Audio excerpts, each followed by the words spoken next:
வணக்கம் நண்பர்களே. இன்னைக்கு நம்ம பார்க்க போகிற கதை கற்பனையை விட ரொம்ப ஆச்சரியமானது. உலக வரைபடத்தை எடுத்து பார்த்தோம்னா அதில் ஒரு ஓரமாக ஒரு சின்ன தீவு இருக்கும். அதுதான் இங்கிலாந்து. ஆனால் ஒரு காலத்தில் உலகத்தோட கால்வாசி நிலப்பரப்பு இவங்க கட்டுப்பாட்டில் தான் இருந்தது. பிரிட்டிஷ் பேரரசு சூரியன் ஒருபோதும் மறையாது அப்படின்னு ஒரு பழமொழியே உண்டு. ஏன்னா உலகத்தோட ஒரு மூலையில் சூரியன் மறைஞ்சாலும் அவங்க கட்டுப்பாட்டில் இருக்கிற இன்னொரு நாட்டில் சூரியன் உதிச்சுக்கிட்டே இருக்கும். ஆனால் இவங்க எப்படி இவ்வளவு தூரம் வளர்ந்தாங்க? இது ஒரு இராணுவ பலம் தானா, இல்லை இதுக்கு பின்னாடி பெரிய தந்திரம் இருக்கா? வாங்க இன்னைக்கு எபிசோடில் பிரிட்டிஷ் பேரரசின் எழுச்சியும் வீழ்ச்சியை பற்றி பார்க்கலாம்.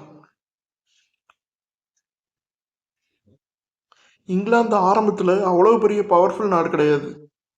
16வது நூற்றாண்டில் ஸ்பெயின் தான் கடலில் ராஜாவாக இருந்தாங்க. அப்போது இங்கிலாந்து ஆண்ட எலிசபெத் ராணிக்கு ஒரு ஆசை, இது மாதிரி நம்மளும் கடலை கடந்து போய் வியாபாரம் பண்ணணும் அப்படின்னு. ஆனால் அதுக்கு தடையாக இருந்தது ஸ்பெயின். 1588 ஸ்பெயின் அவங்களுடைய பிரம்மாண்டமான கடற்படையை இங்கிலாந்து மேலே போர் தொடுக்க அனுப்புனாங்க.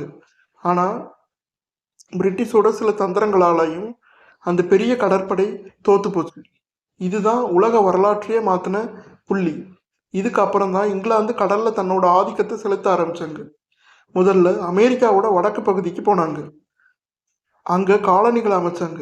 அப்போ அவங்க நோக்கம் நிலத்தை பிடிக்கிறது மட்டும் இல்லை, அங்கே இருந்து புகையிலை, சர்க்கரை இதையெல்லாம் எடுத்துகிட்டு லாபம் சம்பாதிக்கிறது தான். இப்போ நாம் நம்ம நாட்டுக்கு வருவோம். இந்தியாவுக்குள்ளே இவங்க எப்படி வந்தாங்க? 1600 ஒரு 200 வியாபாரிகள் சேர்ந்து ஈஸ்ட் இந்தியா கம்பெனியாக ஆரம்பித்தாங்க. இது ஒரு கவர்மெண்ட் அமைப்பு கூட கிடையாது, இது ஒரு பிரைவேட் கம்பெனி. ஜஹாங்கீர் மன்னர் காலத்தில் அனுமதி வாங்கிட்டு சூரத் துறைமுகத்தில் வியாபாரம் பண்ண ஆரம்பித்தாங்க. அப்போ அவங்கள ஒரு சாதாரண வியாபாரிகளாக தான் காட்டிக்கிட்டாங்க. ஆனால் முகலாய சாம்ராஜ்யம் மெல்ல மெல்ல வீழ்ச்சி அடைய ஆரம்பித்தப்போ இவங்க அந்த இடைவெளியை கரெக்டாக பயன்படுத்திக்கிட்டாங்க.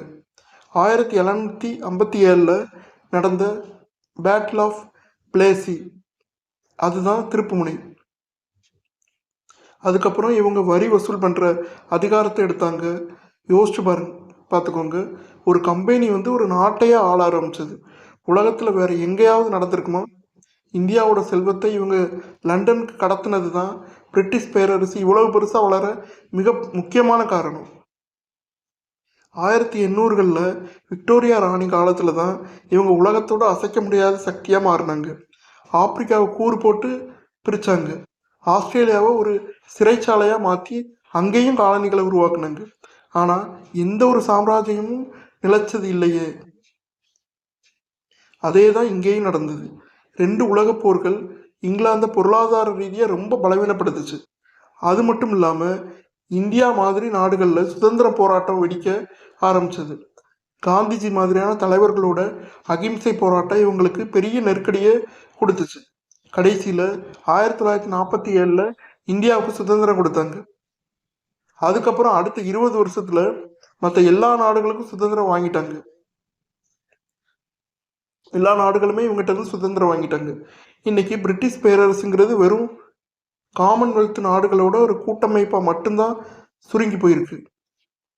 பிரிட்டிஷ் பேரரசு உருவான வரலாறு நமக்கு சொல்கிற பாடம் என்ன? வெறும் ஆயுதங்கள் மட்டும் ஒரு சாம்ராஜ்யத்தை உருவாக்காது. தொலைநோக்கு பார்வை, தந்திரம், அப்புறம் சரியான நேரத்தில் எடுக்கிற முடிவுகள், இதுதான் அவங்கள அவ்வளோ உயரத்துக்கு கொண்டு போச்சு. ஆனால் அதே சமயம் அவங்க செஞ்ச சில காரியங்கள் இன்றைக்கி பல நாடுகளில் வறுமைக்கும் எல்லை பிரச்சனைகளுக்கும் காரணமாக இருக்குது. ரயில்வே, ஆங்கில மொழி, நவீன கல்வி, இதையெல்லாம் அவங்க கொடுத்த நல்ல விஷயங்கள்னாலும் அவங்க சுரண்ட செல்வங்கள் ஈடு செய்ய முடியாதது. இந்த எபிசோடு உங்களுக்கு பிடிச்சிருக்குன்னு நம்புகிறேன். நன்றி.